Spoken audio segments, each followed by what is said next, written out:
You have a TV? No. I just like to read the TV guide. Read the TV guide. You don't need a TV. Television addict! Television addict! Television addict!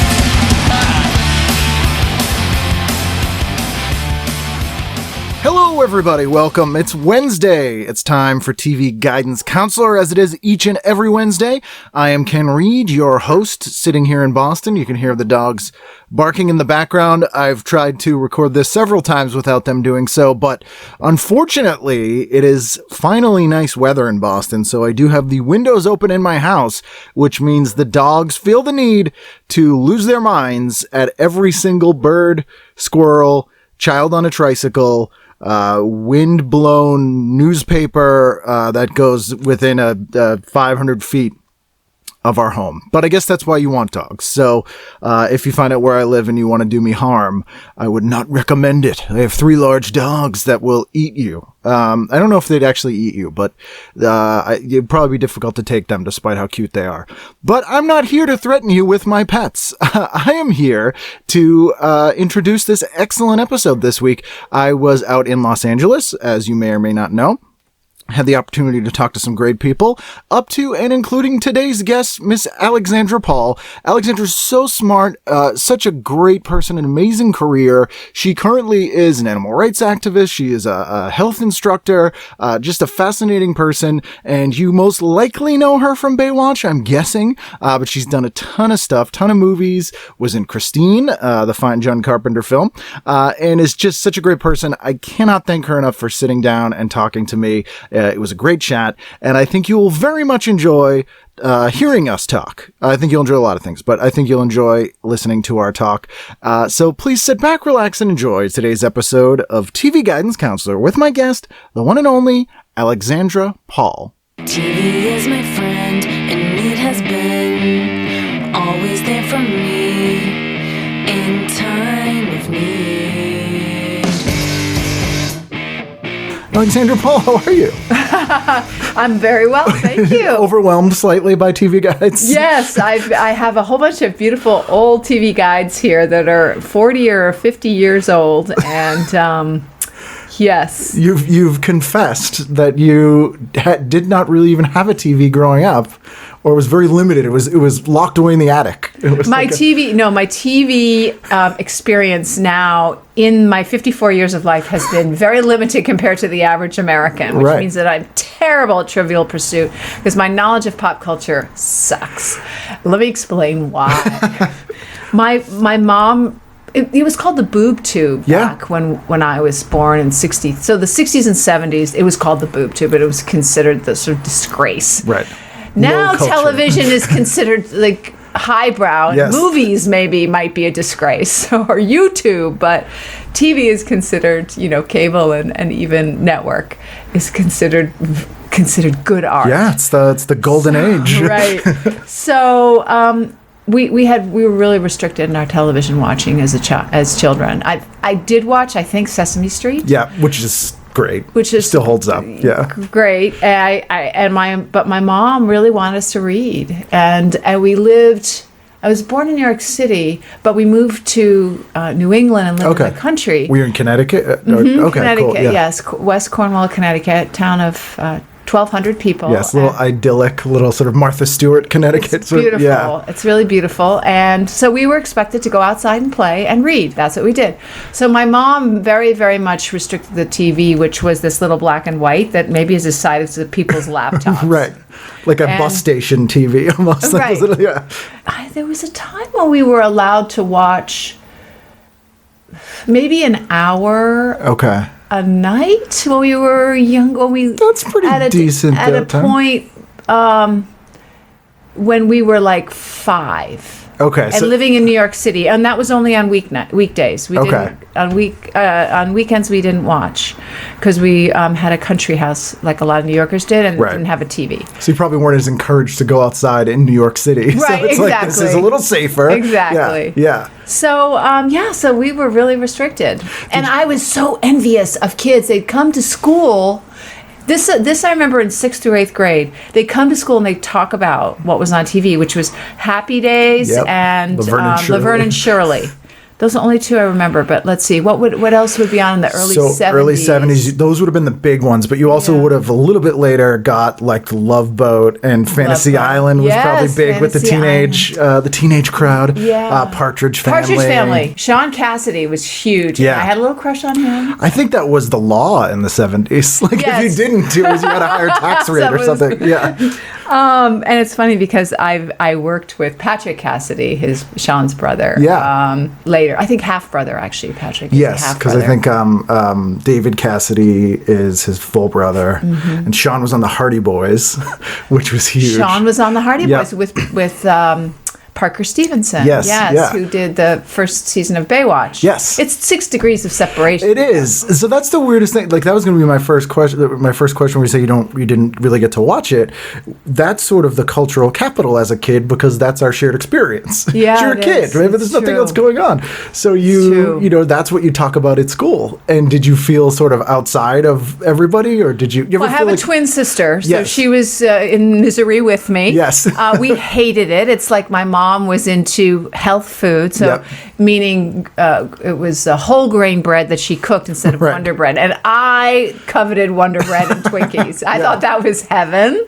So we would trade our lunches for yummy puddings and my mother's homemade. My mom made cookies, but they had, quinoa in them. Yes, right. No, it wasn't quinoa. That oatmeal. Oatmeal would have been big. And bran. And TV was like that. It was when we went over to other people's houses, we just wanted to watch TV. You just binge stuff, yeah. Oh, but they didn't really care about it. Right. I couldn't believe that they wouldn't want to be watching all the time. And some of them even had a TV in their room, which was. How could you do this? Did you smuggle this in? Yeah. It was amazing. And of course, as I got older, I was very grateful that my mother was so strict because especially in high school, I went away to boarding school and I had roommates that didn't read as fast as I, and their schoolwork suffered. They had to, just took them so much longer. Yeah. So I felt really lucky, and my love of reading continues to this day. And, interestingly, just like actually, I eat very healthily too. Yeah, I was going to say. Wonder Bread or Twinkies. Yeah. I don't watch. As I have expressed that I have never owned TV. Which is, my life. That blows my mind. I've had a monitor just so that your listeners understand. I had a monitor so that I had a VCR and.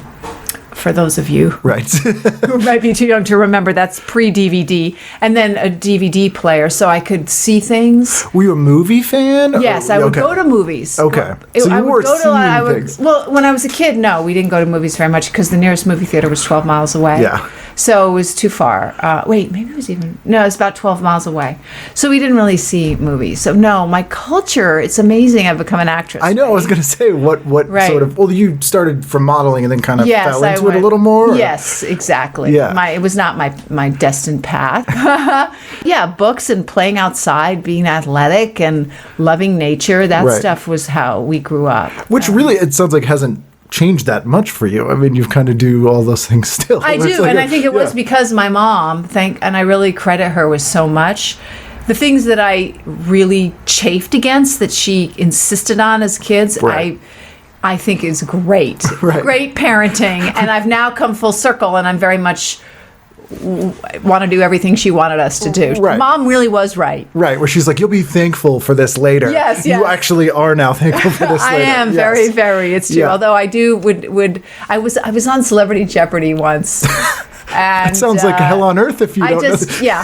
I can't answer a lot of pop culture questions. But it doesn't sound like you feel like you missed out, though. Like you don't feel like you need to catch up. Well, it's a good story, right? Well, true, yeah. Oh, and so the kicker is, the best part of the story is that my mother, she earned lore in our hometown of West Cornwall, Connecticut, population circa 1,200, when she threw our television out the window.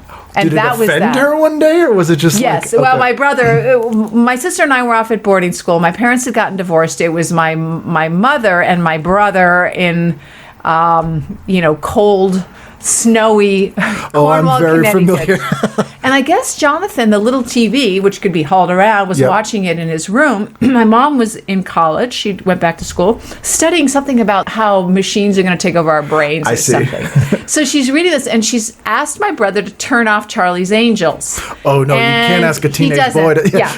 He doesn't, and she asked him several times, and so she walks into his room and does what she had promised and threatened to do for years and years, was that she was going to throw that damn boob tube out the window. She picks it up, walks over to her room, opens the window, and throws it out into the rock garden. Wow. And my brother was terrified of her. I He bet. thought she'd gone crazy. And she loved it. She said the next day when she was cleaning it out of the garden, she just felt so good. Yeah. So, yeah. She's freed him of the mind control of the boob tube. And for her calling it the boob tube, it's so apropos that it was Charlie's Angels that she threw out the window. It actually was, wasn't it? Yeah, of all the things. Here's what's really interesting about how things go. Now my mom is 80, almost 82. Still works out and reads a lot and goes outside, everything she told us to do. But she watches a lot of Netflix. And we talk about Netflix and Right. we recommend things and television. She watches television, Yeah. you know, Well, and it's she higher watches art a lot now. of it. Yeah, and also she lives alone and she's Right. older. She really likes it. It's kind of funny. Maybe that's why she didn't let us have it, because she knew how addictive. Oh, it she was. might feel like she would get too into Yeah, it. maybe Like, it was we can't have that in the house. Because Yeah. I don't ever remember watching television with my parents. Like, my Right. parents never watched television. My brother and sister and I, we would watch together when my mother allowed it. So when I was in elementary school, I don't think we were allowed to watch it during the week. I don't know. When I was younger, I remember it. That would make sense. It's because normally, like, you get home and do your schoolwork and then go to bed earlier. Yeah. The weekend, it's a treat. You can have an hour. Maybe an hour. Watch cartoons Yeah, or whatever. That's it. Yeah. For some reason, when I was younger and we were living in New York City, I feel like we were allowed an hour a night. But I have to ask. I'm going to ask my mom. You've now. Right. Now you. So I'm sure she'll remember. Did she ever watch things that you did when you were acting? Was she watching any of the shows or? She did get a television later. She did watch some of them, yeah, and now Right. she does. Right. Yeah. My dad was much more avid about watching things. Like his cousin, Linda Crow, my dad's from Ohio. She would tape it. Okay. She would tape my things and then send my dad the VHS tapes. Right. He's passed away now, but so my mom didn't have that kind of technology know-how. Right. So I think most stuff she didn't get of mine. Right, she because just knew she it never was had over. cable. Right. She just had the three channels. Four Did she still channels, live in? maybe. Did she still live in Connecticut? She's in Oregon In now. Oregon now. Yeah. Okay. Because I was going to say, yeah, when you're sort of in rural Yeah. New England, you might get like PBS and maybe a UHF station or Yeah, something. especially if you maybe. didn't have cable, Yeah, you'd be in trouble. So, Absolutely. yeah. But you didn't. You were saying you didn't even when you met your husband. You brought a TV into the house, and then you got cable because you want to watch Tour de France. I think you said. So You know what's funny about my beloved Ian? We've been together 22 years, and when I first met him, I went to his house, and he had the TV in the closet because he recognized his own addiction. Wow. He didn't like that he watched it too much, so he kept it in the closet. And I was wow. So what I had as an adult, interestingly, my mom. I guess I never got a TV. And because of my mom, I guess at some point between being 12 and being 18, I realized, oh, this is pretty good. Not so much time to do things. Yeah. And so when I met him, he had a TV in the closet, which he would bring out specifically to watch something. Then he'd put it back like he's an addict. And then when we started living together in the late 90s, we got cable so he could watch the Tour de France, which is just a month, by the way. Yeah. So we would get it for July, and then we'd call the cable company to ask them to turn it off, and they would be freaked out because Are you nobody sure? ever does that. Yeah. Who does that, right? Yeah. And then we would just use the monitor to watch things on DVD. When you would do acting roles, would you ever have to feel like you need to do research on a show? Like, or if you got cast on something, you're like, oh, now I have to watch this so I can kind of get a feel for what it's doing. So easy to do that now, right? Yeah. And just so your listeners know that now I watch on my computer, and Yeah. it's actually my little laptop. Yep. So it's really small. We do not have a TV monitor in the house anymore. We just watch on a laptop. Yeah, sit in there. Which some people would think was very inferior. So many TV people watching. do, though. I mean, it's not too far from going back to the little black and white. You know? Exactly. TV's got huge in the middle, and now we kind of go back to watching things on our phones and stuff again. It's very, very strange. And although it's funny when we, are walking the dogs or something at night, I always, whenever I see like sci-fi stuff that's set in the future, the thing they always get wrong is like everything is brand new, and that's not how it works. That's It's always like, you interesting. have Good an for you. old mid-century house has like a wall-sized TV, and it's always a Sure. mixture. And so it is funny. The most people I see with giant TVs are like older people, like the 70-year-old in my neighborhood, and they'll have a little ranch house with a giant like state-of-the-art TV, and it's such a weird thing. And I feel like now I see people now watching more stuff on their laptop, or people I know that travel a lot, or comics, or they don't have TVs, but they probably watch more stuff than people who do. Yeah, because it's so easily accessible. Yeah. The good thing about watching online is that you can't channel surf. Yes. And I don't channel surf, but my husband channel surfs a ton. Like in hotel. Okay, so when I was growing up, I started acting in the early 80s Yep. when I was a teenager. So I would watch TV when I was on location in hotel rooms. Because what else are you going to do? And that's when I would really catch up on things. So, and the gym always had the TV on.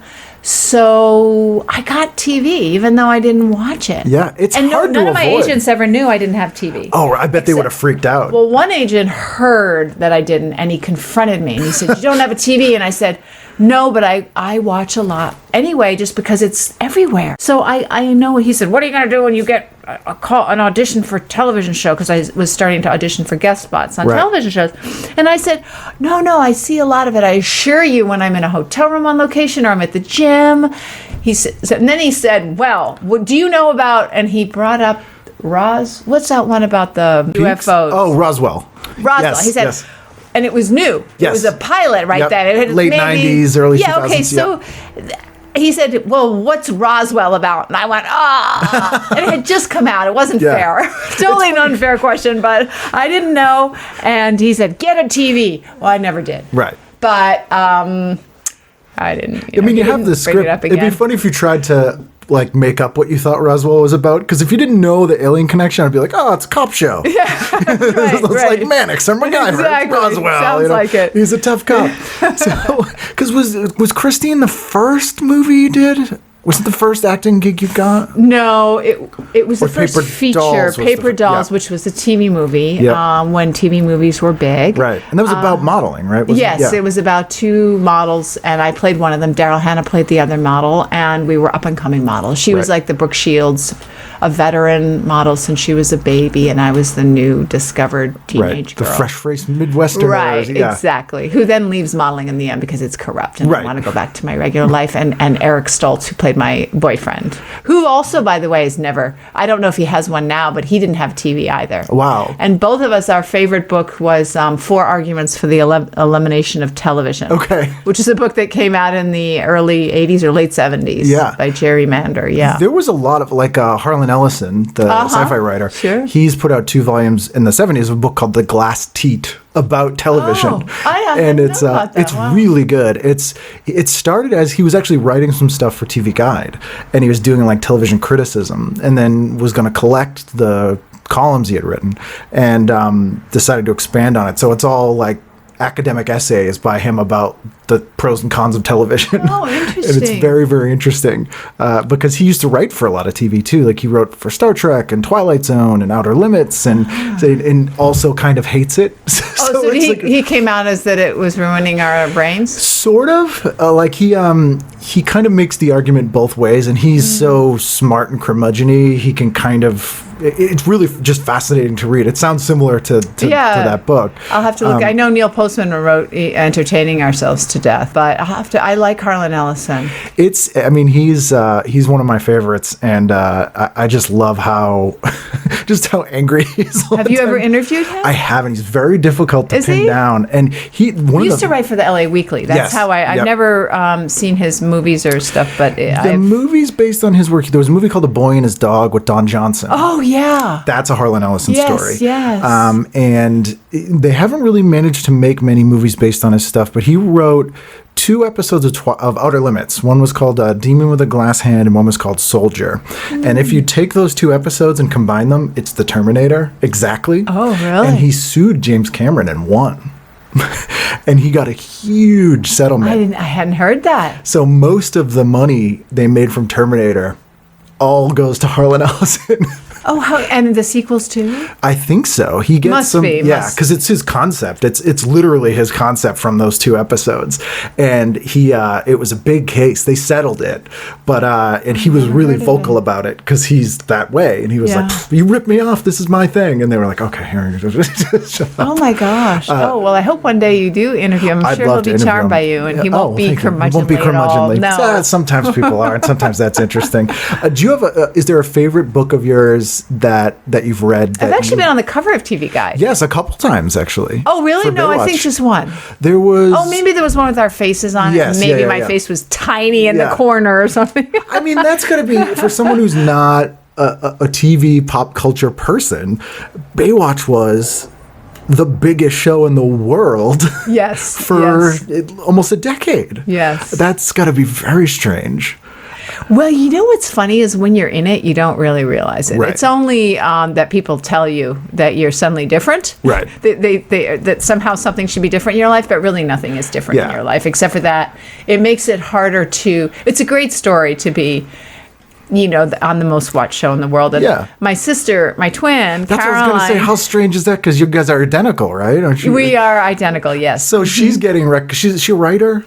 She is a writer now, but she was a firefighter when I was shooting Baywatch. So she like, was what? really saving people, and I Yeah. was pretending to save people. They're like, why is the actress from Baywatch the firefighter here? Well, actually, my sister, who wrote a book about her firefighting days called Fighting Fire, she tells a story about how she's fighting a fire, and somebody who's watching goes up to the chief and says, what movie are you shooting? And the chief gets pissed off Yeah. and says, this is a real fire. Yeah. And the person says, well, why is that lady from Baywatch over there fighting it? So my sister, that was very funny. She got people. I bet all the time, because it's there's a weird number of actors that are identical twins. The sibling is not an actor. So like, Conrad, Linda Hamilton for one, Yep. yes. Yeah, they and, used her twin for stunt stuff. In Yeah, right. and Conrad Bain, who was on Maude and Different Strokes, he was Mr. Drummond. Is that right? He has an identical okay. twin brother. And Jill, who was on, what's her name? She was on Law and Law and Order. Law and Order. She was the first woman. Yes. Jill. I can't remember her name yet. And she was on. There was a show. She was on Crossing Jordan. Yes. That woman. She's also a twin. Because you're like, there's not that many identical twins, and then there's like an unusually large number that are actors, and it's not the gimmick. They're not like we're both actors, like sister, or something like that.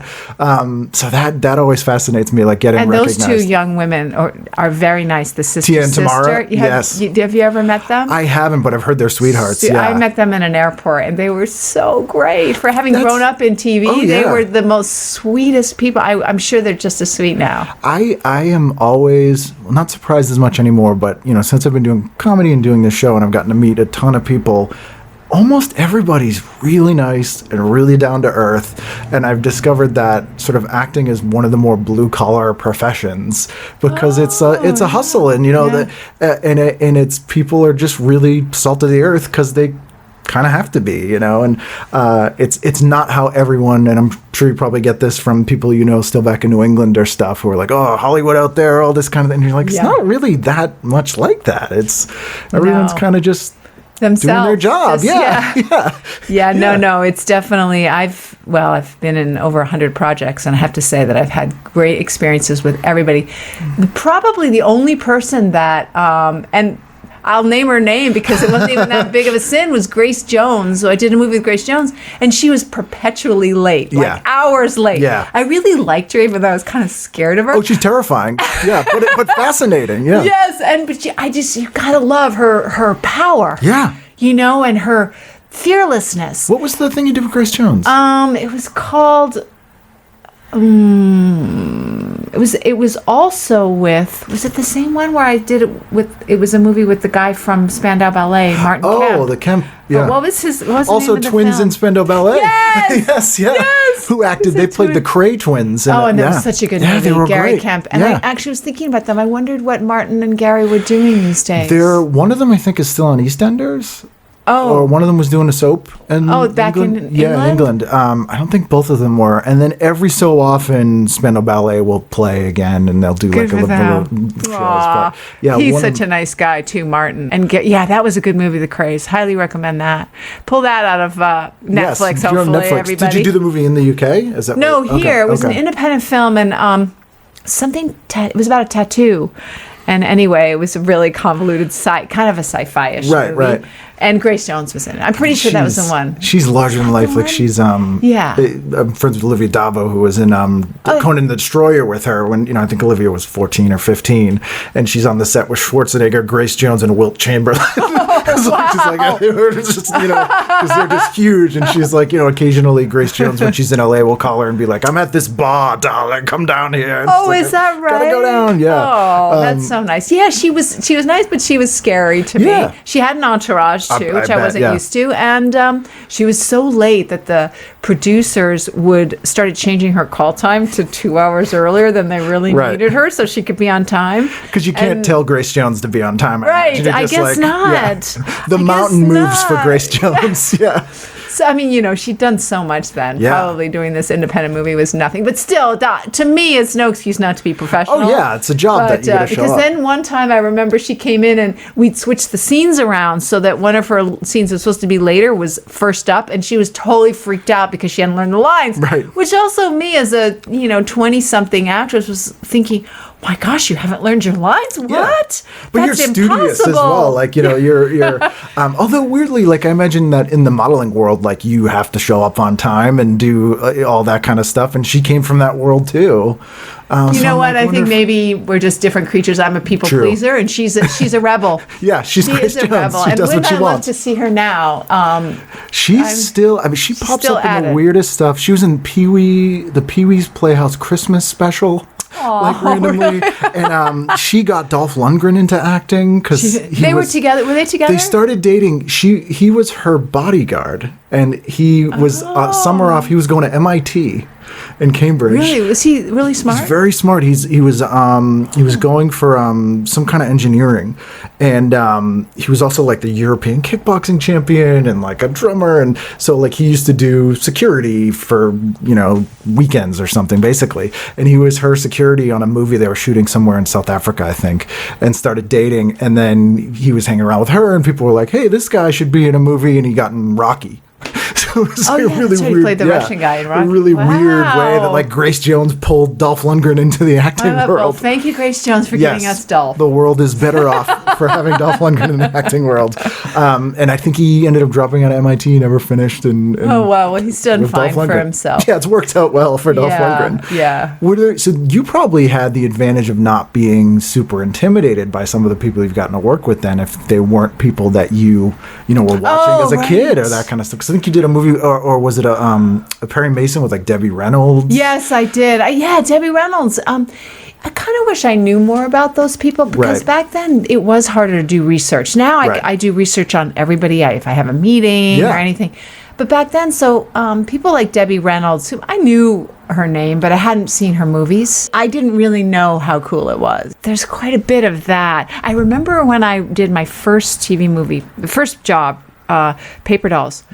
Actually, it was, full disclosure, I had done a small part in a horror film that didn't make the light of day, and they dubbed somebody else's voice over mine because I think I was so bad. Okay. They told me that wasn't the reason, but I think it was. Oh, it was a Canadian tax shelter movie. Yeah. Was that what it was? A tax shelter? So in the late 70s and early 80s, Canada was a huge movie tax shelter. And so people would go do movies up there, horror movies, because you basically could do it for free because of the tax shelter. And they had to have like 2 Canadian people in it. Yeah. The lead guy was my boyfriend, was Canadian. Yep. And that's how I got the part in the very beginning of playing a girl, because I was 17 or 18 at the time, smoking pot. And I'd never smoked anything. And I had someone taught me how to inhale or do what I'm supposed to do with that. Then I get killed with the 2 seconds. Oh, and I'm a prostitute and I'm half naked. It's horrible. That sounds like a Canadian tax shelter movie. Yeah, 3 lines, and they even forgot to put my credit in, which I was happy about. Well, yeah. Until a few years later when it came out, and I remember it was reviewed by Variety or Hollywood Reporter, and they made a note about Alexandra Paul's in this movie. Yeah. Well, they managed to put in my starring. Credit. Yes, oh my God! Because now you're the name. You're the name in the and movie. I've forgotten the name of that movie, but I guess it must be on IMDb. It may have had several different names too, because they would do that a lot. They'd re-release stuff, and there was and Jamie Lee Curtis at the time was doing some of those tax shelter movies. There's one called Terror Train that she did up there, and Prom Night, and sort of all the. We all have those in our past. You got to start somewhere, you know. So when I did my first, what I call my first movie, so I don't have to just talk about that one. Right. That was my starter movie. But Paper Dolls was a huge deal too.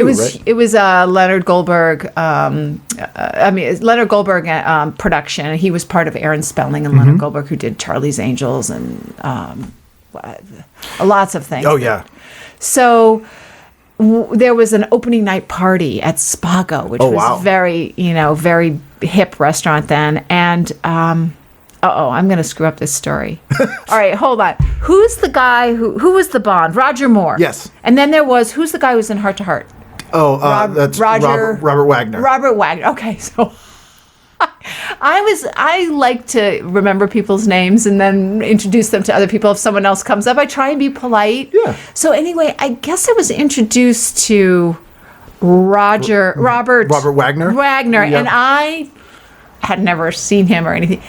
Was introducing him as Roger Moore to people. And he never said anything, but he looked weird on his face. Yeah. Like he had this weird look. And later I realized, oh my God, I think I introduced him as Roger Moore. And of course they all knew who he was. Yeah. Probably. He doesn't need an introduction. They thought, who was this 18-year-old introducing anyway? Well, he looks enough like Roger Moore and was playing a detective on a TV show that like the first couple times he could have been like, oh, what a fun joke. She's saying Roger Moore. Maybe that was it. Oh my gosh. But then I think one of the episodes of The Tonight Show you were on, or it might have been Conan, Sean Connery was also a guest, I think, on one of the late night shows appearances you did. Oh my gosh. I love that's one of the great things about doing talk shows is that you really meet cool people. Yeah, when else would you? Unless you're working with them, when. I know that's why I was asked when I work with the makeup artists on those shows. I think I asked them, who have you met that you love and who's cool, and I don't remember. Wow, I feel like you're probably right. You're probably right, but I wasn't that. I didn't have any icons. Wouldn't know who.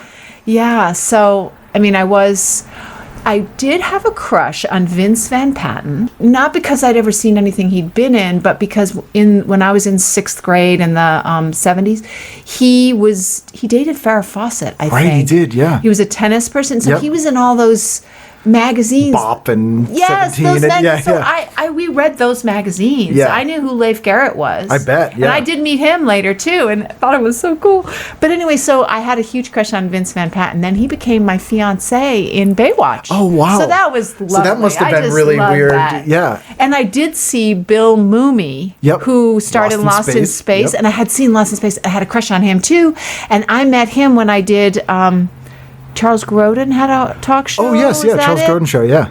I was the last guest on that show. Oh, wow. Or was it Chevy Chase? Chevy Chase. Did Chevy Chase have a show? Oh, yes, that was an infamously, that show was lambasted for being a terrible show. Oh, dear. Anyway, I was the last guest. Yeah. So, anyway, but Bill Mooney was a guest, too, on it, and...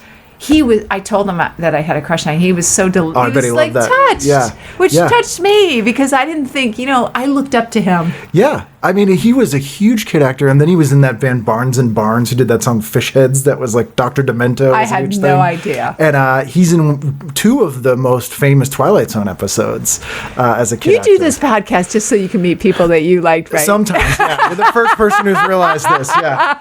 You're the first person who's realized this. That's what I say. It is great. Like, it's amazing. Like, my stand-up, there's no pop culture stuff, and I love this stuff, and it's amazing to get to talk to people. You don't do pop culture in your stand-up? I do a little little now because since I've been doing the show, people will come out to see me because they're fans of the show.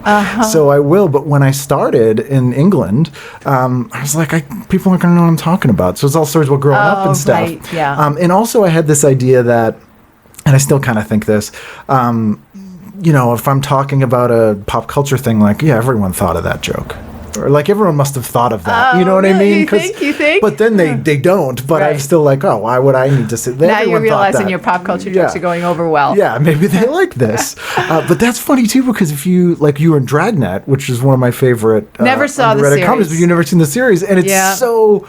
That movie's so integral. It's integral to the series. The style. Yeah, and that was probably, I'm sure I went on auditions where I didn't get the feel of the show because I hadn't seen it. Now that's not the case because you can almost look up on YouTube. Yeah. But in the 80s, but I didn't go up for a lot of television shows back then. In the 80s, I was doing feature films. Which you were one or the other then. Like if people looked down on you if you went from movies to TV. Yeah. And unless you were like an older actor. You could do TV movies and you were okay, but not television series. It would be an actor coming back, like towards the end of their career, like Raymond Burr would come back on a series, or it was a later in life thing for people. Yeah, or who was the woman on Dynasty, the older lady? Oh yes, not Joan Collins. Yes, I know who you're talking about. But Joan Collins went to TV. Yes, you're right. She went. She used to, our generation probably doesn't know it, but she was a big movie person. Oh yeah, in the 70s there was the bitch. That was her movie. Like she was like it was a huge thing. She did some other right. She dated Warren Beatty. Yes, for a long time.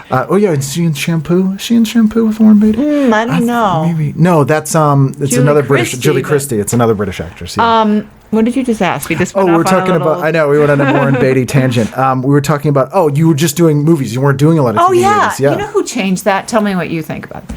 Michael J. Fox, I think, really changed that when he was cast in the Back to the Future films and was on a television show at the time. Yep. He was doing Family Ties and Back to the Future and shooting them at the same time. He was doing a weekly 3-camera sitcom, which people who listen know, but that's like a 9-to-5 job all week. And then on the nights and weekends was shooting Back to the Future and Teen Wolf. Oh, really? At the same time, and Teen Wolf? Wait, that was a movie. That was a movie. And he was doing, because I really thought that the success of that Back to the Future franchise with Michael J. Fox, which, by the way, didn't start off with Michael J. Fox, it started off with Eric Stoltz. Yeah. I don't know how they decided on Michael J. Fox and to bring him from, that was a real risk. It was he was a big teen idol from the TV show. Yeah. Like immediately was the breakout. But still it was sort of a gamble to have him, which is why he wasn't originally cast. Feature. Yeah. You had a few people that managed to bounce from TV to movies. Tom Hanks started on TV. Yes. And Bosom Buddies. He hadn't gone to film then. The first movie he made, did Bachelor Party, which wasn't his movie. It was Adrian Zemed was the star of that movie, which is hilarious because he was in Adrian Zemed, who also was a television star. Yes, T.J. Hooker, and he hosted. Yeah, okay. And he also hosted Dance Fever. Yes, he was a very good dancer. Yep. He was actually played on Broadway with Grease. Yeah. He took over for Danny Terrio. That I don't know. Yes. But so it was like, this is going to be Adrian Zemed. He's a huge TV star, and this is going to be his movie. And Tom Hanks was the breakout. Oh, is that right? From that, and then started getting cast and stuff. And he also did the not the Experts, the Professionals, I think it's called, with John Candy that year, and then got Splash, and that was the big one for Tom Hanks. Okay. But yeah, him and Robin Williams were TV actors. They were like the only two that kind of broke out. But I do think you're right. I think when Michael J. Fox became enormous while he was still on TV, so that was the crazy thing. So to go back and forth was the thing. Yeah. And then George Clooney, he did it too, right? Or did he go back to TV after he went to movies? He bounced around for a long time. He was one of those guys that networks loved, obviously, because it's Clooney. Like, what a charming guy. Right. But they put him in pilot after pilot or show after show. I mean, he did probably 30 TV series until he got ER. And then after ER, he was cast. Did he do 30 pilots or series? Both. Oh, yeah. He was in the biggest one he probably did was, he was actually in a TV show sitcom called ER with Elliot Gould that was based on a play in the early 80s. But he was on Facts of Life, and he was on Roseanne, and he was on a show called Baby like just tons and tons and tons of shows. And then ER, there was an episode directed by Steven Spielberg directed an episode of ER. It was like a live episode. It was kind of a stunt episode. And where's the quote Clooney said? Steven Spielberg told him, if you stop shaking your head so much, you could be a movie star. Oh, and so right? he noticed him there and cast him in one of the first big movies that he did.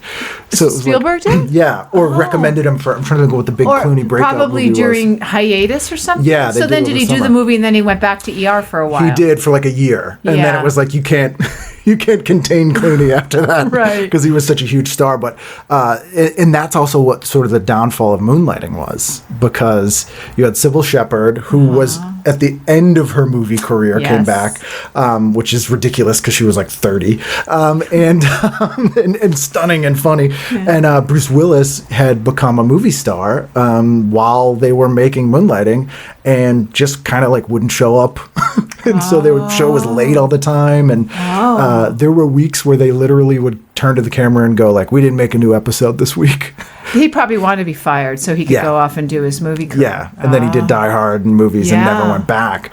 But it's when that stuff shifted. He'll come back. I'm sure You he will. watch. He'll have to. Because I think most people are going back to TV as Yeah. they get older. They like, shooting something continuous. steady work, Yeah. and it's probably less location and more they can stay at Exactly. home. And I imagine that has a lot of, and they're probably really good money for them too, Yeah. if they can sort of go, hey, I'm a movie star, put me Yay. in this TV show. But I think there's no stigma now for that, and there Right. definitely was. Oh, huge. In Yeah. the 80s, you couldn't go back and forth. You had to either, you stepped up to movies or you stepped down to TV, but you Right. did not, there was definitely a snobism there. Alec Baldwin really helped too, by Yes. just going in and having fun On and making 30 people yeah. laugh on a total and somebody else did a lot of but he did guest spots, didn't he? Yeah, he hosted SNL more times than anyone, and then he was on 30 Rock and would do guest spots Yeah. now and then. Yeah, it was. So I think that was very helpful to sort of destigmatize television. And then Yeah. television, frankly, I enjoy television now more than movies. Working or watching? Oh, I've always enjoyed working on television Yeah. more than working on movies because the roles are better for women in television. Yeah. And they always have been. And on TV movies, they were better. And then on Baywatch, for example, which people love to sort of look down on because they think it's a sexist show. But the women all... I always think to myself, what do they expect us to wear? Besides you're at the bathing suits? beach We're on the like we beach. do, yeah. But the women we did the same amount of saves. There wasn't any... we drove those big boats. Yeah. My character had the same job as David Hasselhoff. We were the bosses. So it was really equitable in that way. And when I starred in 14 movies for Lifetime. And so when you're starring a Lifetime movie and you're a woman, you're the lead. person. Yeah. Yeah. I did a movie for Lifetime that was written by a woman, and I was the lead. And I had I had an ex-husband and a husband. The ex-husband was bad. The current husband was good. I was trying to save my daughter. Whenever I was in a scene with those two men, I didn't have any lines, and I had like a little line. Yeah. And it was written by a woman. It was a subconscious thing where if the men were in the scene, they would take over. Because they were just used to that. It's culturally, I don't think they did not realize it. Right. And I wouldn't have realized except for that I had to all of a sudden shut up and Right. and sort of murmur yes or no or say something really stupid. Which was so different from the rest of the movie. And it was hard to do, to just sort of, hi, Yeah. I'm here. So that really showed me how the biases against women are so innate. Yeah. This was Lifetime, and this was written by a woman, Yeah. starring a woman, and when a man walked into the scene, then I lost all my lines. So Now that you said it, like Baywatch wasn't necessarily that way. It was not there's that way more at women all. in the cast. they knew what they had, and women were the thing that drove that success. They had wonderful, sexy men, but it was the sexy women that drove it. Right. And so there was never I never saw any inequities, and I would see them a lot when I was working as an actress. I bet. In other projects, and in films, I was fortunate enough to often get the female lead, but that always was secondary to a man. Or, she always damsel was in defined distress. about how she was in relation to a man. Right. So television rocks now. Yeah. Yeah. Even though I grew up without it, I never Yes. really had the and I love working in it too because it's faster. Right. And so when I started doing, I was reluctant to do a television series before when I was offered Baywatch, not because Baywatch was, a fluffy show. It was more because I didn't want to commit to a series. I was afraid of that commitment. You might get stuck in something you don't like. Yeah. Like a movie, even if it's terrible, you're done in a month or two or Exactly. something. Right? Yeah. And I was afraid of commitment. I was 28. Afraid of Yeah. commitment to men, tattoos, and work. Yes. So, anything long-term terrified me. So, but it turned out that I loved doing series. Yeah. Loved it. And it's now my favorite medium. If that series was so special and the people were so wonderful. I did another pilot for ABC with Lee Majors. Oh, wow. Which never went, called Daytona Beach. But you probably never watched the $6 Million Man. Or I actually Fall did Guy, right? watch. Okay, No, I had seen because that was huge. Oh, and Enormous. the other one that's huge, and I saw Paul Michael Glaser when I was at an autograph Starsky and show Hutch? last year. Oh, Starsky and Hutch. Yeah. Well, my brother loves Starsky and Hutch. Yeah. So we would always try and do that. We'd ask my mom or my dad, let me jump in the car while you start it, Yeah. Mom. While it's still going. Yeah. So, do one of those. We'll do the Starsky stunts. and Hutch move where the second partner jumps in the car while it's moving so they can go catch the bad guy. Well, I met Paul Michael Glaser last year. He was really smart, very Yeah. chatty. He's a Boston guy. I think he grew up in Cambridge, Mass. Oh, he did? Yeah. I believe it, actually. He was talking to me about books, and I actually read the book that he recommended. Now I've forgotten what it is, but I read the book that he recommended. And, there was someone else that I Lee said that- Majors. Oh, Lee Majors, Yeah. yeah. So Speaking of Farrah Bionic Fawcett. Man was huge Yeah. when we were growing up, so I couldn't get away from that. So I have seen some episodes, but didn't see it regularly, I mean, unfortunately. and he was married to Farrah Fawcett, who, and I say this on the show all the time, like, I don't think people now realize how hugely famous Farrah Fawcett was. Oh, they Like, don't? Oh, my goodness. She was the Pamela Anderson. Pamela Anderson in the maybe more 90s so, yeah. was Farrah Fawcett. And my brother Huge. had her poster. Yeah. She had genius management. Yeah, Really and she roasting. was enormous and was married to Lee Majors, and they Yeah. were like They the were like the power golden couple. Yeah, they were like the Brangelina or whatever Yes. it was. So even if you Yes. didn't watch stuff, you had to know who they were. But every magazine cover, just everybody talked about them all the time. Yeah, so they were Lee Majors definitely- is, big deal. Which it was kind of cool to work with him for sure. And I remember, speaking of the 70s shows and Happy Days, Yeah. Donnie Most. Yes. So he did an episode of Baywatch. Was he directing or acting? No, Okay. he was acting. Okay. Anson Mount actually I think Anson Williams, yeah, Williams, directs, yeah. not Anson Mount. Anson Williams. I think he directed me in a show. He directs a lot. He did Yeah. a lot of TV movies too. I can't remember if he has or it's just that I've met him and I'm conflating it. But Donnie Most did a part in Baywatch, and he just had one line, and he was his Wow. kid got drowned. Wow. And that was huge.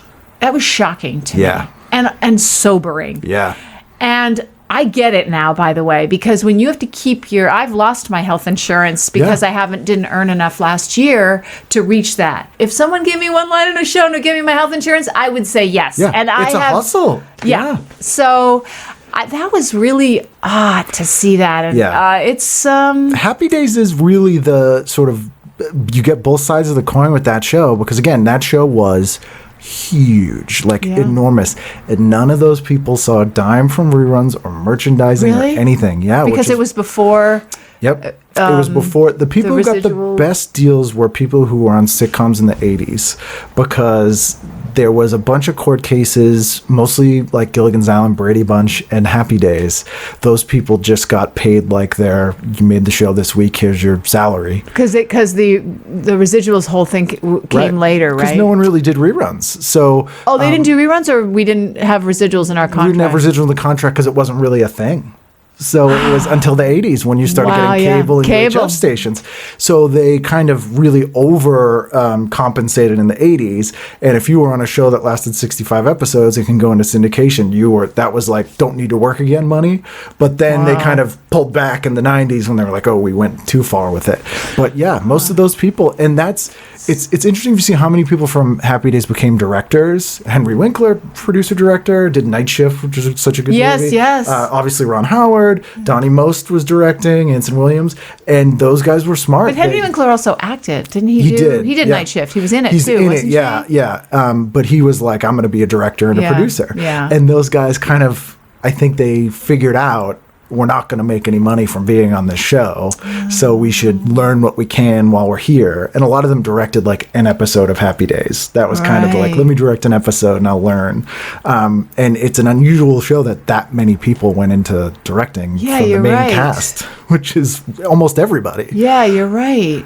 Except for Donnie. Except for Donnie, who ended up, needed to do a I line don't on know. I Baywatch. wonder how he's Yeah. doing. But, He did a lot of voiceover. He did a lot of cartoons, too. there you go. So people Yeah. find their way. My friend Mary McDonough, who was on Little House on the... Oh, no, yeah. was that Little House on... No, she was on... what was the family? The Waltons. The Waltons. Yes. Mary was on the Waltons. She was Yes. the beautiful redhead on the Waltons. John Boy.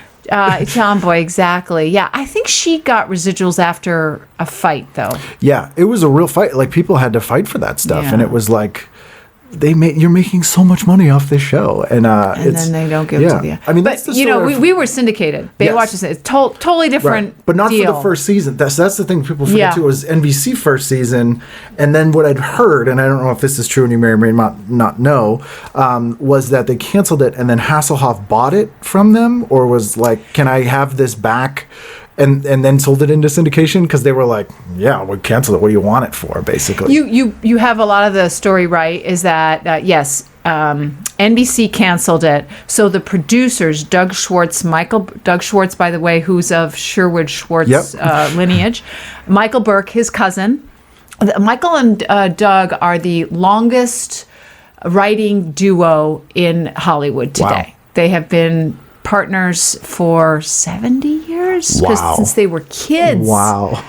Oh, Doug, if you ever want to interview him, amazing Oh, I'd love to. stories I bet, yeah. that Doug has because of his His uncle lineage and just also- being around, yeah. Greg Bonan, Okay. who was also a producer, who was married to Doug's sister Debbie. Okay. So it was very much all in the family. They bought the rights, and Hasselhoff came on not as an owner but as a partner somehow. Right. To sell it across the Right. country. He's the so face. because he's Yeah. so charming, Yeah. David. So he became a producer of the subsequent shows, my understanding is, but I don't think he had ownership. Okay. It's my understanding. Because that was a brilliant, like there were a few shows that had got canceled on a network and then went into first run syndication. Charles in Charge, speaking of Happy Days. The show called It's a Living with Ann Gillian. And there was one other show, Mama's Family. They were network shows that got canceled and then went into first run syndication. But didn't hit that sweet spot that Baywatch got, where so the network must have been like, yeah, sure, have it. I don't. What are you gonna do with it? It's going to be on in the afternoon on a Saturday and whatever. And I bet they were kicking themselves forever after that. I think I think there are stories about. I think it was Grant Tinker. Yeah, it was one of the last things Grant Tinker did. Yes, I think he probably went. Oh, but he was. Oops. Yeah. Yeah. But people really did not know about this, how successful it was overseas, because back then in the early 90s, well, the Baywatch came out on NBC in 89. I think they took a year off and did they did a show, their first season in syndication 90, and then I came on in 91. So people didn't realize about globalization. Yeah. That was just starting to happen in trade. It was an afterthought. Yes, and Baywatch was the first global show. So Right. really it's a great analogy for what was really going on in the whole world politically and in terms of trade. That we were being seen all around the world pretty much at the same time. Day and date. It wasn't an old show that they would sell, which I've had friends on the show who, like from Kumail, who did The Big Sick, if you saw that recently. Oh, yes. He grew up in Of Pakistan. course you would know him, And they had one TV station, and all the American shows they would get were basically failed network shows like Manimal and Misfits golly. of Science, and he thought they were enormous shows because like they sent them over here, but it's like no, they export because they're action shows and they already paid for them, and so they send them over there. And they think that's what people want to watch. Yeah. And then they learn, well, maybe people do want to watch shows this. with women. And like Black Panther, I love it when I hear how people are surprised that How did the it make so much African Americans could possibly be, people could be interested in them overseas. Of course. Yeah, or Luke Cage. Or like, oh my it's like, gosh. Oh, they show that the entire huge population of the world that are not represented in a thing really like the thing that's representing them. We could make money off this. I did two or three. At least two movies for a network called Here, which is a gay network. Okay, yes. Cable network. This was in 2000s. So I was cast as the lead. So therefore, I was a lesbian. Right. So what they did, it was really interesting. So for Here TV, which was a gay cable network, I played a lesbian, and it was really a murder kind of thriller type kind of the thing. Lifetime movie. So my sexuality really wasn't that much of an issue. They had one scene where I would have a lover, or two scenes, and I would, kiss her, and it wasn't sexual. It was mostly just kiss goodbye, and she'd be in a bathrobe, whatever, slight sexuality, and that would be it.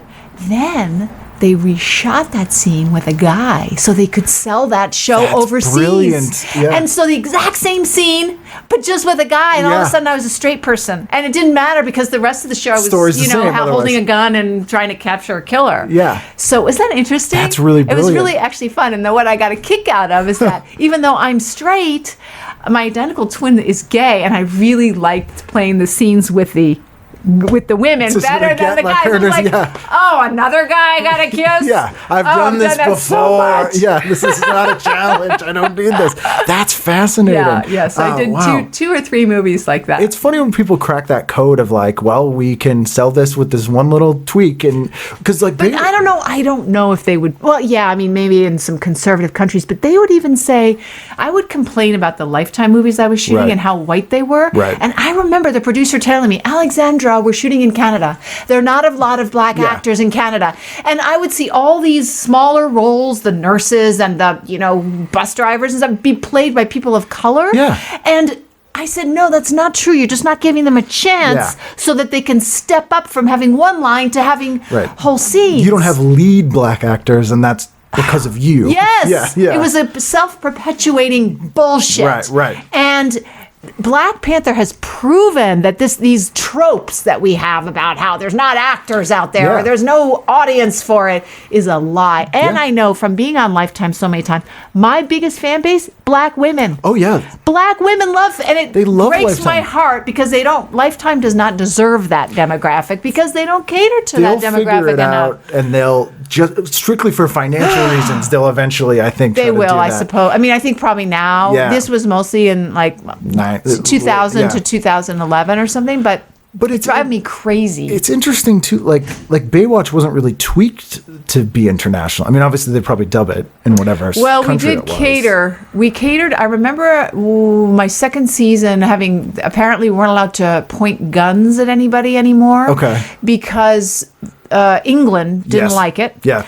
And because we had such a young demographic, 5 and 6 year olds. Which everyone was surprised. They thought our demographic was a lot of horny teenagers and 20-somethings. But no, it was actually young kids who really liked the adventure and the boats and the colorful and this and that. Yeah, it's like and the simple storylines. I mean, Malibu Barbie's very popular, and that's the same audience. Kids. Or like even Knight Rider was the audience that Hasselhoff had was kids. Even though it's a nighttime with all adult cast, like it was a kid audience. Kids like action. But Baywatch was very white too. Oh yeah. And I once again would say, how come we're so white? Why can't we have people?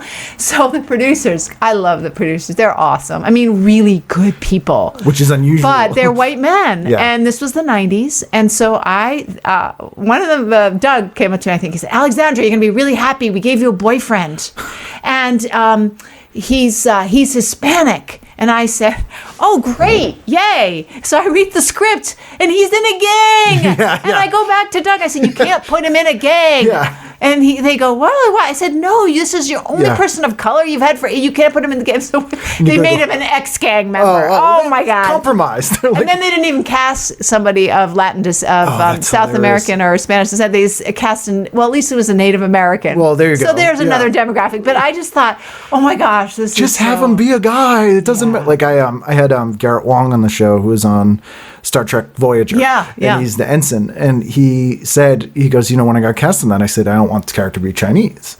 And they're like, what are you talking about? And he's like, I don't want to get noodles out of the food machine or be like my grandfather. I don't want any of that stuff. He happens to be Chinese, but he's the guy who's the ensign. He's American. Would he be? No, they're not American. They're where are they from? I think worldly. But he was, and they were kind of like, really? And then did that, and he got really praised for it. But he's like, it was such a normal request. Like, I don't need that. It doesn't have to be the sort of gimmick of my character. Yeah. I'm not an ex-gang member who's singing and making my life right. Stereotypes, because I don't even think when did Tracy Bingham come on? That was, I think, after me, and I also got the producers going, Alexandra, you'll be really happy. We have Luis, somebody who was playing somewhere from South America or Mexican or something, and then Tracy Bingham, who was black. Who's from Cambridge, Mass. as well. Yeah. Oh, yes, she is. She is. She's lovely, really. Just we had the people on the show were so wonderful. It seems like it was a fun, like everyone sort of stays in touch, or like, it feels like it comes across when you watch the show that everyone was kind of like having a good time. Yeah. And a lot of that is because of, and I don't know if you've taught people on television shows, but the lead actor really sets the tone for the series, and probably for a movie too. But a series goes on for so long. And Hasselhoff is so charming, so upbeat. He always knew his lines. Mm-hmm. He always was on time.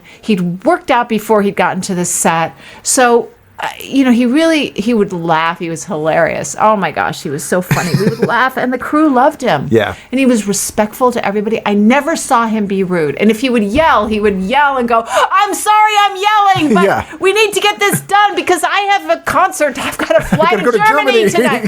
He would literally fly to Germany for the weekend, then fly back and be on the set first thing Monday morning. So that really set a tone where the other actors, a lot of whom, not I, because I had been acting for 10 years before I went on the show, but it was their first job. Yeah. And they could have really gotten bad habits, but they didn't, because it was led by David, who was so professional, and there were no star fits. I never saw a single diva action by anybody, including Pamela Anderson. People always want to, find something derogatory to say about her. I can't say I can't say a bad thing about her. She's showing up for work and hard worker. Yeah. And really passionate about being good and improving. Yeah. So, I meant, like, that's when I always say to people, I'm like, if people are jerks, unless they're huge stars that make people a ton of money, like, they're probably not going to work that much, because people don't want to work with that. You'd hope. I don't even know why some of the big stars work, because there are other big stars that could. Yeah. They probably just look at the numbers and go, well, we'll put up with it, but no, I don't know why. And if I wish people wouldn't, because there's better people you could get to do that who stuff. are grateful about being on a show and work hard. Yeah. There's so many. Yeah, absolutely. Thank God we have a union, because so many actors would work for free. Yeah. So. I'm fascinated by Baywatch Nights, which, especially that second season that they decided was now about monsters for no reason. Oh, was that what happened? That's the one you were in. I was saying. You come back from the. Yeah, you reminded me in your email, I think, that I was in that. I'd forgotten. I come back from the dead. I'm a ghost, right? Because he's having trouble. He's possessed by a demon. Oh, is that right? Yes, and you had been killed, I think, the season before in Baywatch because you got hit by lightning. Yes. No, a pole. I was saving an underprivileged child, and the mast fell on me. Fell on you. And you come back from the grave in your Baywatch uniform. And have sort of a divine intervention with Hasselhoff's character and exorcise demons from him. I never saw that episode because I didn't have a TV. Right. And they usually would be in my contract to get a DVD of it, of all my stuff, or back then it would be a VHS. But I don't know. I never got one of that. So weird. Like, that's the thing I'm fascinated about is it's so different from, like, how did they even pitch that to you where you're like, what? Oh, well, you know what? I'd do anything for those. Oh, I bet, yeah. I would, for Hasselhoff, he could ask me to, jump off a bridge, and I would. I think you did on some episodes. And also those producers, I really am so fond of them, you know, and grateful that, I had such a great time. Just go with the flow of that. Yeah. Because that's for a show to be that huge where they concurrently have a spin-off show starring most of the same cast. It's funny, isn't it? It's crazy. And I think what they were doing was that they were trying to find their footing. Yeah. And the Baywatch Nights wasn't working. Maybe Angie Harmon. Angie Harmon was in it. She is, what's the story? Hasselhoff met her on a plane, actually. Really? Traveling, and she was modeling. Such a nice lady. Yeah. Amazing. Her voice is so, her whole persona, right? I love watching her show that she did. It's two women's names. So and so. And starts with an R. Yeah. Razzo and Zelli. Rizzoli and Isles. Yeah, Isles, yeah. So she was in it, and Donna Derrico and Greg Allen Williams and Hasselhoff were the ones who came over from. I don't know why they changed, but I mean, I guess because X-Files was big. Yeah.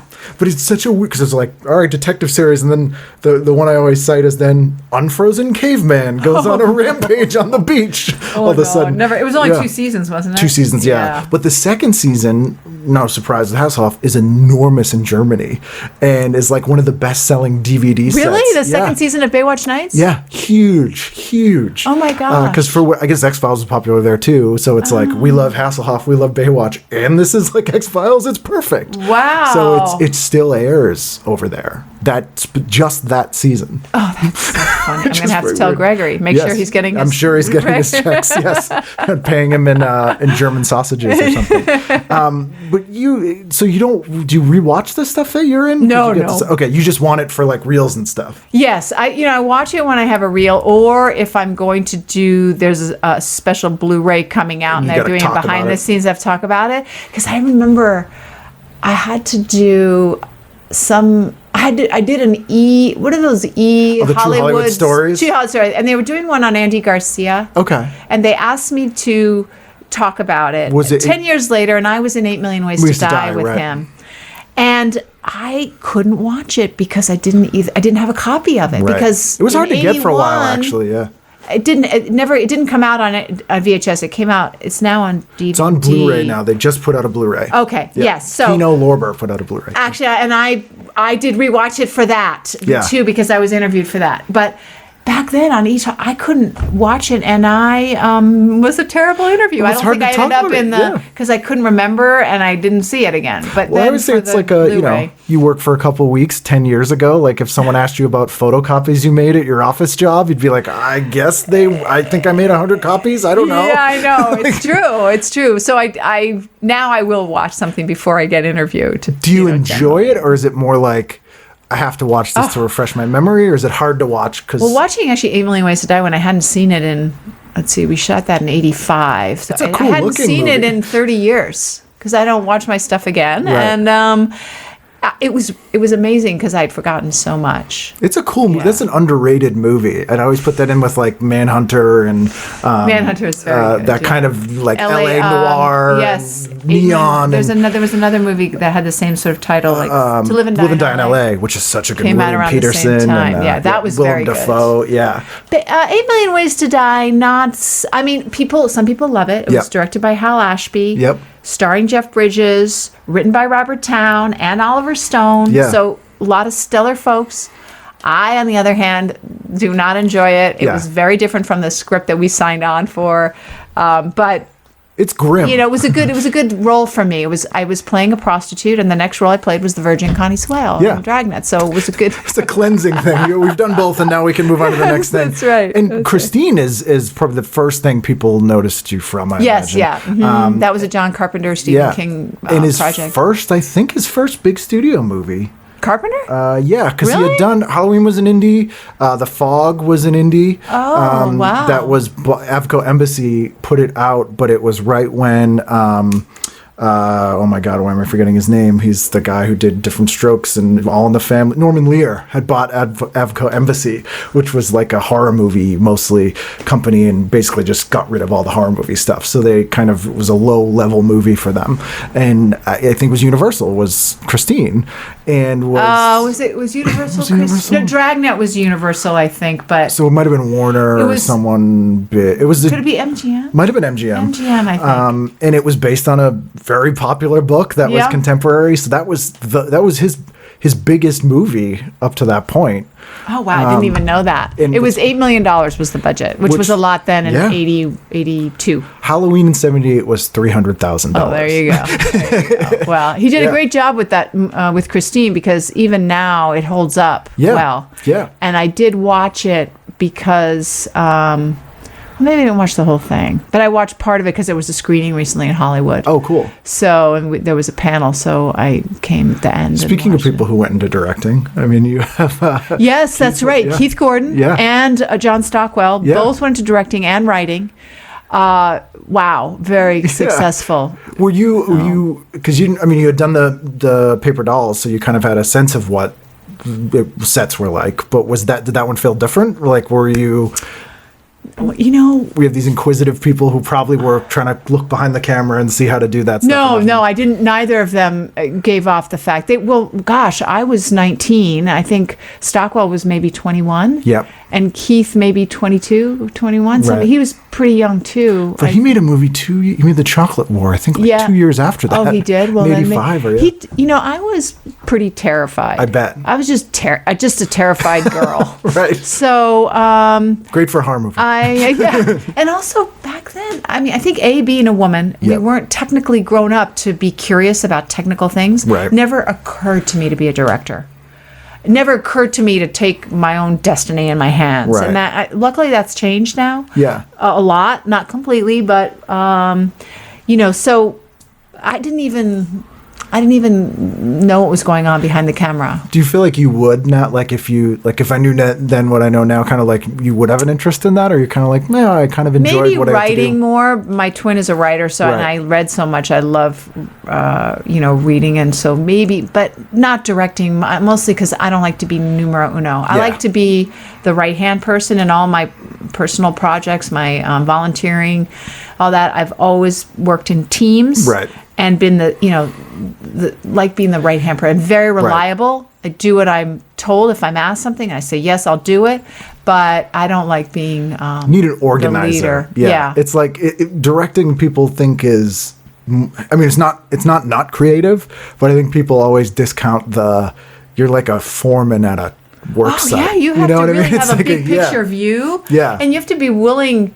And the stress, oh my gosh. Yeah, I bet. My friend, actually, Daphne Zuniga. Oh, yes, yeah. Who's wonderful, very successful. She was on Melrose Place. I think you were on with Spaceballs. Her, right? Yep. She was on while I was on Baywatch, she was on Melrose Place. Okay, she was in The Sure Thing, Rob Reiner and John Cusack. Thing, Spaceballs, just so many. The Fly, too. Yep, with Eric Stoltz. Was Eric Stoltz? Yes, he's the Eric lead. Stoltz, Yep. Chris Wallace directed. Yeah. It's the only movie he directed. He invented Gizmo in Gremlins, and he directed The Fly too. Right? Yeah. Oh, okay. Well, anyway, she's directing now. Oh, wow. Yeah, she's starting. So women are starting to see that, and now Hollywood's starting to be open to it, and actually probably encouraging it if these inclusion writers get it's untapped talent, Yeah. And a friend of mine, actually, my friend Maureen, has been directing movies for Lifetime, and she was like one of the first directing. She is the director of Jimmy Kimmel now.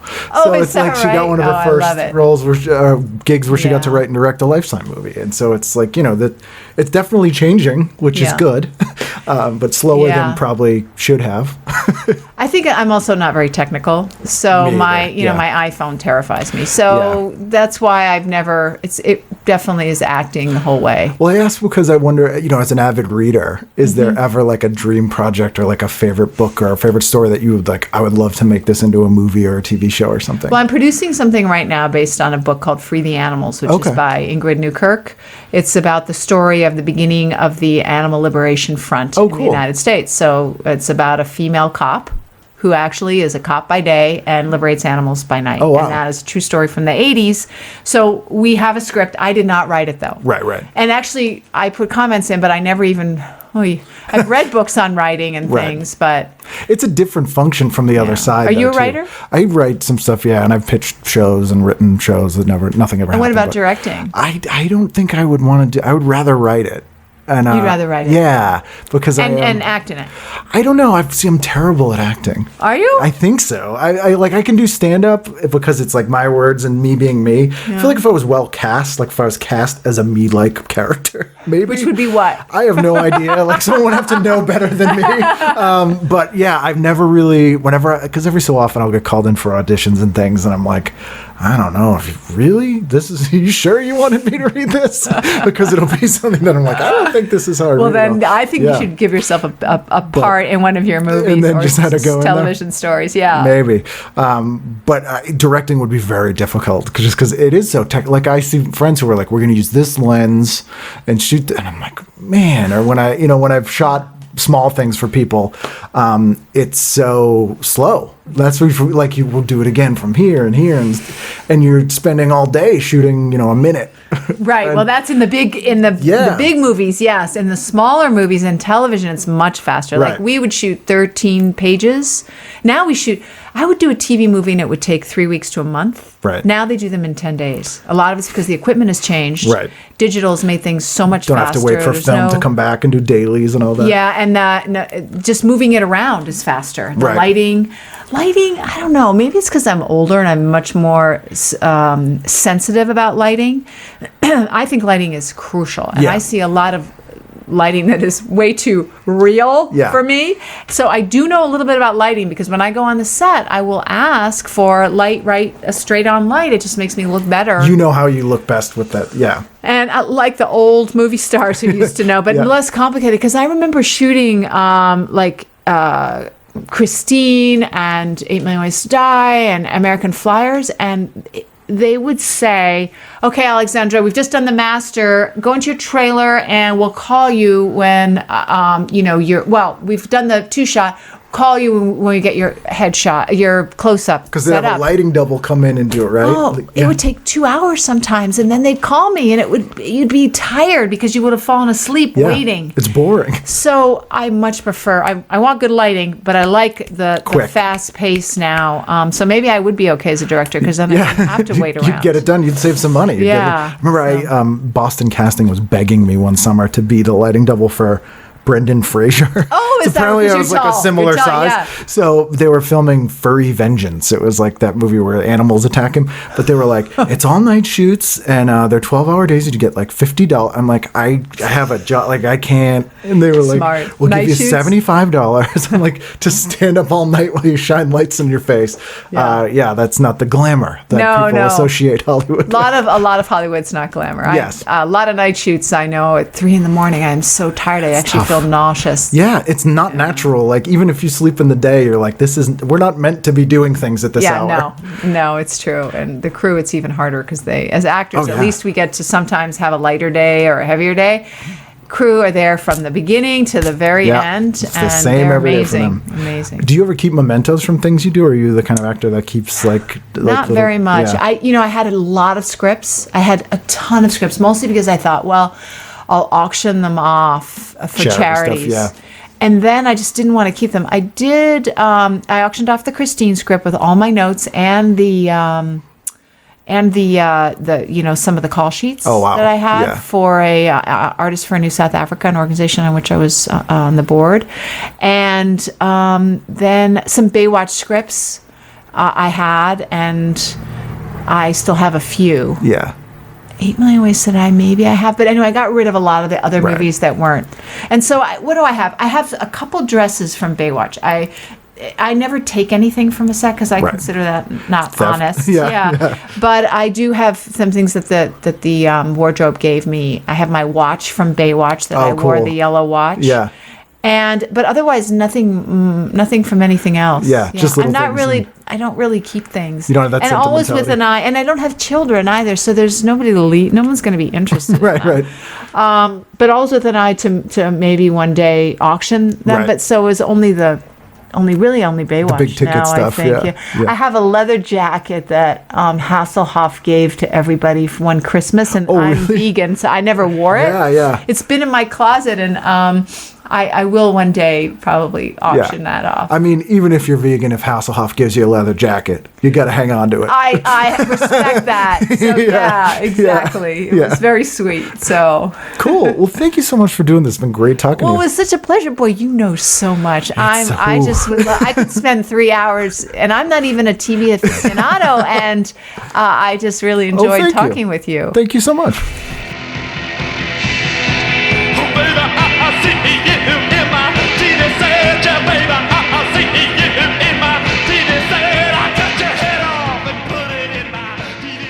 How great is she? I really, really enjoyed that chat. I presume you enjoyed listening to it.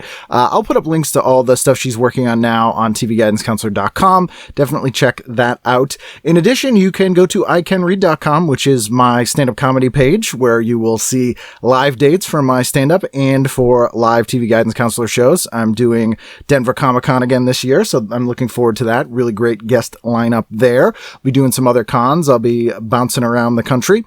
If you want to email me, you can do so at tvguidancecounselor@gmail.com. If you want to rate and review the show on iTunes or Stitcher or wherever you hear the show, it is a huge help, and I am very grateful for you having done so.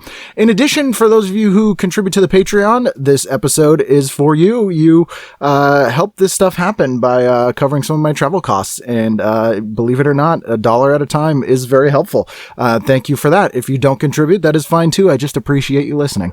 We have a brand new episode each and every Wednesday, so be sure to subscribe. We have more great guests coming up. Thanks again to Alexandra for sitting down and speaking with me, and we'll see you again next time on a brand new edition of TV Guidance Counselor. You do this podcast just so you can meet people that you liked, right? Sometimes, yeah. You're the first person who's realized this, yeah.